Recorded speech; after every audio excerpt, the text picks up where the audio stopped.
Owners of a volcano are not responsible for visitor safety. Many birds are going to be renamed in an effort to shun racism and be less offensive. And DoorDash warns you that your food might get cold if you don't tip.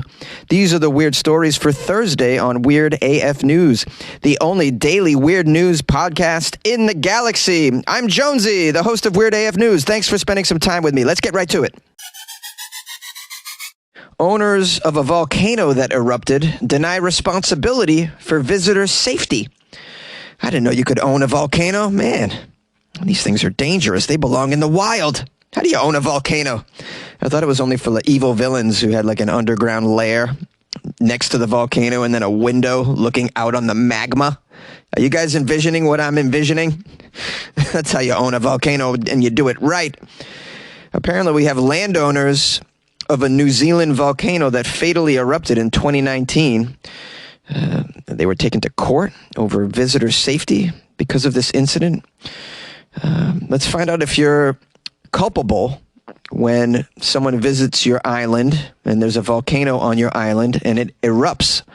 This is some helpful information for any of my listeners who are thinking about owning a volcano. Or maybe you already own a volcano and you're thinking about turning it into an Airbnb. Are you responsible if it erupts and lands on the face of the people sleeping in the Airbnb? When White Island exploded in December 2019, 22 people were killed, 17 of them Australians, 25 others were injured. It prompted a debate about controls for natural hazard tourism in New Zealand. And then it led to a lengthy trial. The trial was conducted against the three owners of the active volcano, who happened to be brothers. And it ended on Thursday of last week. The trial began with emotional and graphic accounts from the eruption's survivors, many of whom were cruise ship passengers who said they did not know the dangers they faced when they walked up to the crater of the Wakari volcano. Oh, you didn't know the dangers that you faced when you walked up to the top of a volcano? What did you think? It was going to be a boba stand? It's a volcano, man. Obviously, there's dangers. Investigators from the government agency WorkSafe charged a dozen parties with health and safety law breaches after the disaster, including tourism firms, scientific agencies, and the owners of the island themselves. The trial began in July against the five total defendants, and the case was eventually dismissed as the judge decided that Wakari is not a business. Was it hazardous? Yes. But the right of access to an active volcano is really just the landowner granting rights of access to natural lands, which occur all over New Zealand all the time. Yeah, they occur everywhere. You can go to, those really hot springs, those geysers at Yosemite or one of these national parks. People put their hand in there. I mean, and then you can't sue the park after that. And I've come across many stories of people in these national parks in the U.S. just approaching bisons and then getting mauled. And, I mean, these are just the risks that you take when you're gallivanting amongst the Mother Nature aspects of reality. You got dangerous animals, you got dangerous landscapes. I mean, you buy the ticket, you take the ride, guys. I mean, maybe one of the safety guards for this is buying volcano insurance if you happen to own a volcano. I don't know if they sell that. Hello, Jake from State Farm. Yeah, my volcano just erupted, and let's just say my neighbors aren't too pleased. Yeah, the magma rolled over their house and their new Tesla, so I assume they're going to be calling me for some damages. Owner of a volcano.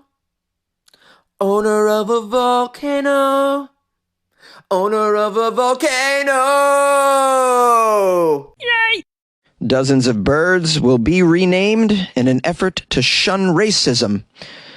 Many bird species in the United States and Canada will get imaginative new names that reflect their traits and their habitats rather than the names of people. This is according to an announcement from the American Ornithological Society. Did I pronounce that correctly? Ornithological? That's a tough word. The society plans to remove all human names from the common names for birds within its jurisdiction in order to create a more inclusive environment for people of diverse backgrounds interested in bird watching and ornithology. Says here, a total of between 70 and 80 birds in the U.S. and Canada will have new names that aren't so offensive to bird watchers and ornithologists. Did I say that correctly? Well, they're getting very offended by the names. It's hard enough bird watching. You're out there in the cold, in the wind, got your little binoculars. You're just hoping to see some beautiful bird. And then when you see it, the last thing you want is to be like, oh man, I see the duck-bill Cosby. Oh, my day is totally ruined. I hate the duck-bill Cosby. It reminds me of something. It says, following years of controversy over bird names linked to people with racist and genocidal histories, the Society's decision thrills scientists and ornithologists who supported a campaign to name birds for themselves. I had no idea there was such a controversy over bird names. Were you guys aware of this? I know about the statues that have been being removed, especially in the southern part of the U.S. We have a quote here from Karina Newsom, an ornithologist. I have a feeling I'm going to have to say ornithologist several more times in this article, and I'm not too excited about it. Karina says, I'm really excited about the change. It's a major change in how we think about bird names, We came to this decision that we really want bird names, to be about the birds. Now, specifically, the Society wants new bird watchers hearing bird names for the first time to, quote, feel this is a welcoming environment for people from different backgrounds and just enjoy nature for what it is. Birds are for everyone, they say. Science is for everybody, they say. So they want the new bird watchers hearing a bird name for the first time. You don't want to be offended or shocked when you... Oh, what's that one, Mommy? Oh, honey, that's the speckled Mao Zedong. I need to know some of these names. Let's keep reading and learn. The project was initiated in part to address past wrongs over links to historical figures known for their support of slavery or the genocide of indigenous peoples. New bird names will favor more descriptive names, like the blue-footed booby. Oh, like that's not offensive? The booby? Or the red-headed woodpecker. It's got pecker in it. What about the kids, man? Think about the kids. They're going to hear pecker for the first time. They're going to hear booby for the first time. That could be shocking to the system. Here's a couple of names that they've deemed inappropriate and that will be changed. We have here the Eskimo curlew and the Inca dove, along with the short-tailed Donald duck, which was named after Trump, and the Arctic Kanye. The Marjorie Taylor Greene blue-horn feathery thing. That's another one. The long-billed Elon Musk. Oh, my goodness. And the yellow-tail Hitler. Can't have that. Can't have that. Change these names, man. Right. In all seriousness, some of these names are after people that are not okay. It says here they proposed renaming McCown's longspur. The McCown longspur is a small bird that lives on shortgrass prairies in the central United States, and it was named after John P. McCown, who first collected a specimen of this species in 1851. But that was before he fought in the Seminole Indian War in Florida in 1856. Also before he participated in an expedition against the Mormons in Utah in 1858. And before he became a general in the Confederate Army in 1861. We have another quote from one of these ornithological persons. If you have a bird named for a person who was a white supremacist, who preached the inferiority of black people, and it's found mainly in the South, if people research the history, they're going to find it extremely offensive. One example is the Scott's oriole. This is a bird named for Winfield Scott, a military general responsible for the Trail of Tears. Well, that guy sounds like a bad guy. So probably shouldn't have a bird named after him or anything, for that matter. But it's a slippery slope when you start renaming everything. I mean, how many streets in the U.S. are named after people that killed? I mean, basically, we have so many things in the U.S. named after a guy that did a lot of killing. It's just everywhere. It's everywhere. Well, this pilot project will begin in 2024, starting with an initial group from among the 70 to 80 birds that will be renamed in the U.S. and Canada. In total, over time, up to 260 birds with people's names could be reviewed across the Americas and associated islands. Now, they're saying here the public is going to be invited to suggest names for these birds as well in order to build more excitement to learn about birds. So I hope they ask me for some bird name suggestions because I have a few. How about the white-tailed booby reduction? That's so stupid. I apologize on behalf of myself in the closet and all the bad jokes that I have subjected you to in this segment. Want to create a podcast? Spotify's platform lets you easily make, record, and distribute a podcast everywhere, even earn money, all in one place for free. It's called Spotify for Podcasters. Record and edit on your phone or computer, send it to Spotify, and everywhere podcasts are heard. They even have video podcasting options. Spotify for Podcasters allows you to earn money with ads and subscriptions too. Best of all, it's free. Try it. Download Spotify for Podcasters or go to spotify.com/podcasters to get started. And good luck with your podcast. Good luck with your life, man. Yay! Oh, weird AF news. This is the weird news. Weird news. Weird news. DoorDash warns you that your food might get cold if you don't tip. DoorDash has added a pop-up in its application this week warning customers that orders without a tip might take longer to get delivered. And then your food might be cold if you don't tip. I have news for you. It gets cold if you do tip. Yeah. It gets cold also if you use DoorDash in general. It gets cold. They do several deliveries before they bring yours. I don't recommend this app.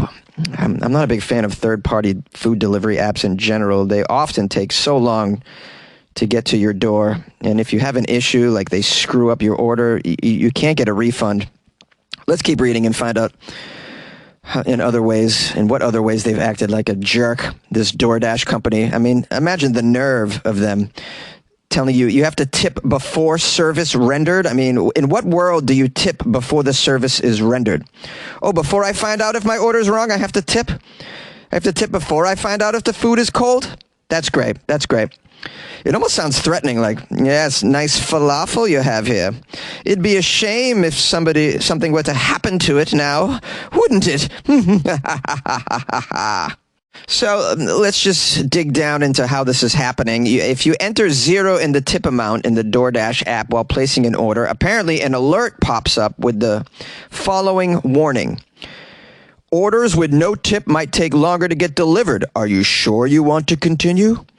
Dashers can pick and choose which orders they want to do. Orders that take longer to be accepted by Dashers tend to result in slower delivery. Yeah, it sounds like a threat. Oh, you've ordered a pizza. You probably want that hot.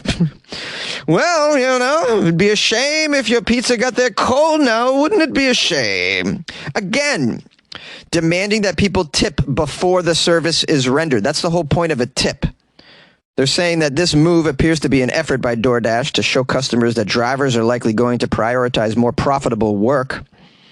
According to a spokesperson for DoorDash, Jen, the prompt is, quote, something that we're currently testing to help create the best possible experience for all members of our community. How about you pay your drivers a living wage? How about that? You know what I mean? DoorDash, famous for, not paying the drivers.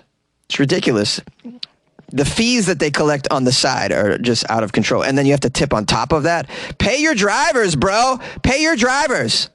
The company spokesperson says, as independent contractors, Dashers have full freedom to accept or reject offers based on what they view as valuable and rewarding.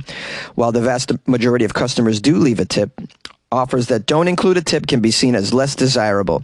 This impacts our entire community, leading to longer wait times for customers, orders sitting longer at merchants, and less value for Dashers. Pay the Dashers! Again, horrible.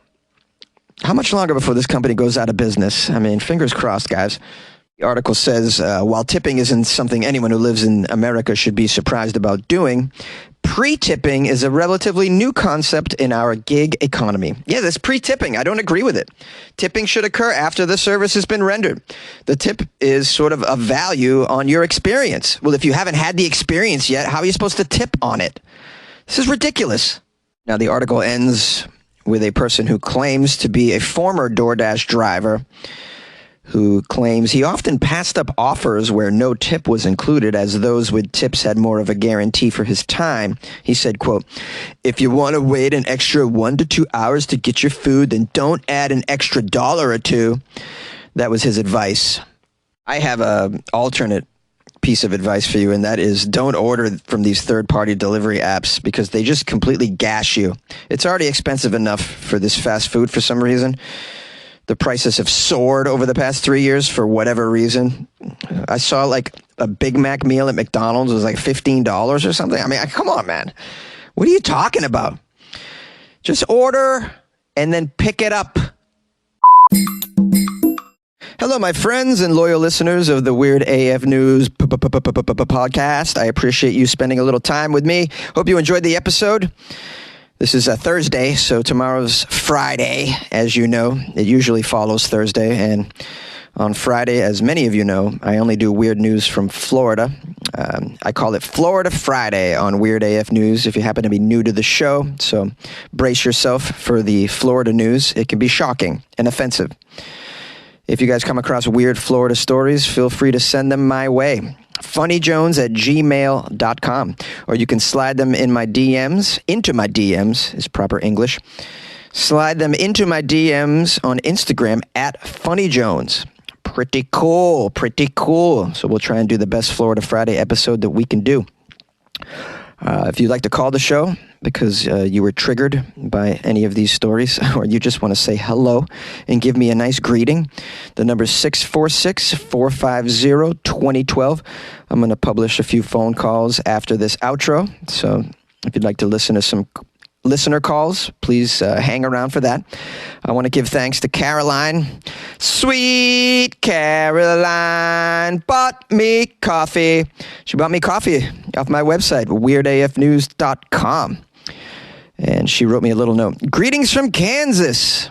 Been listening for a while now. You were the bright spot when I was getting through heavy life stuff. Thanks for that.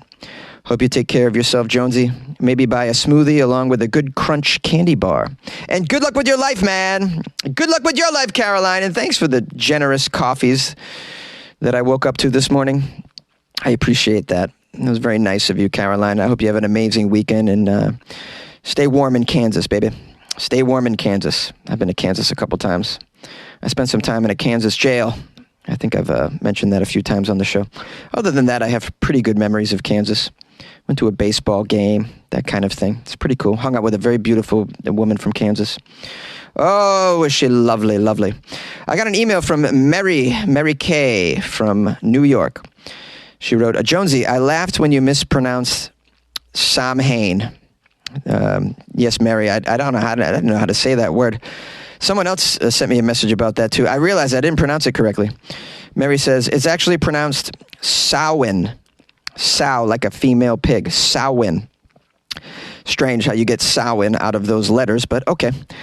Mary says, you got the rest of the information correct, though. Thanks for recognizing us pagans. I'm a proud Wiccan and a huge fan of yours. Love from New York. Have a great day. So I got some Wiccan listeners. That's pretty sweet. Wiccans are cool. I'd imagine I got some vampire listeners, too. If you're a vampire listener out there, please reach out to me. Let me know where you're at. Maybe I'll come and visit you and record a podcast in the coffin. I mean, I've been kind of recording a podcast in a coffin for years now, as it is. This closet isn't that big. So that would be fun. What else did I want to say? Oh, if you want to support the show, maybe buy me a coffee like Caroline. Go to weirdafnews.com, the official website. You can join the Patreon as well. That's a great way to support the show. That's like buying me a coffee every month. Why wouldn't you want to do that? Why wouldn't you want? It doesn't cost you very much. Come on now.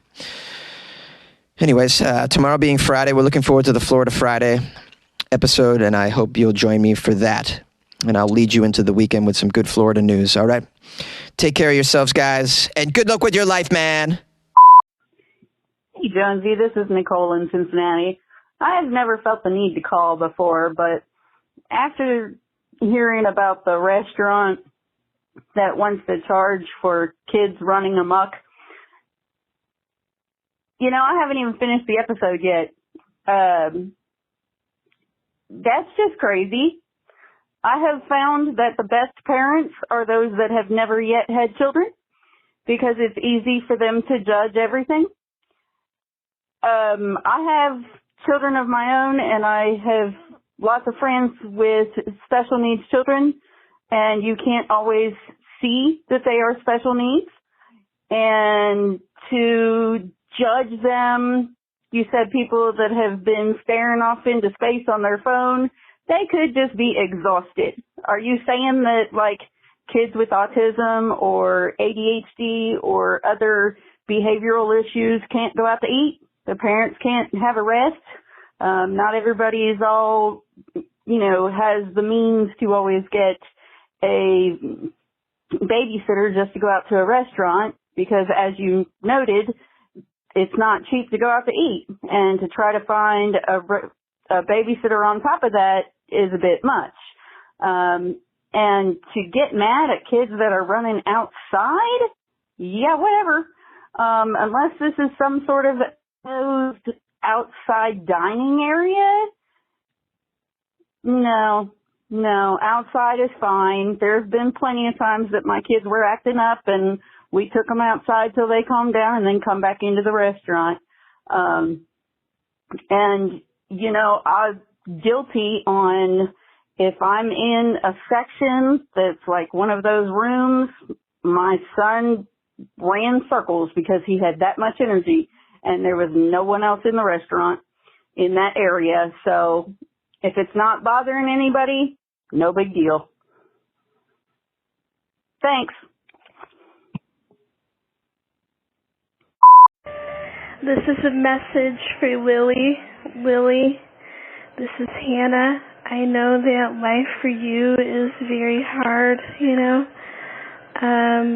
since you're going through a very hard time. We're not sure what you're going through, but we really hope that things get better for you. You're a very bright, vibrant, energetic person, and you will come out on the other side of this. And we should have a Weird AF news gathering because I need to get out more, and it would be fun to meet all the weirdos. It would be very fun. I hope everyone is doing well, and good luck with your life, man.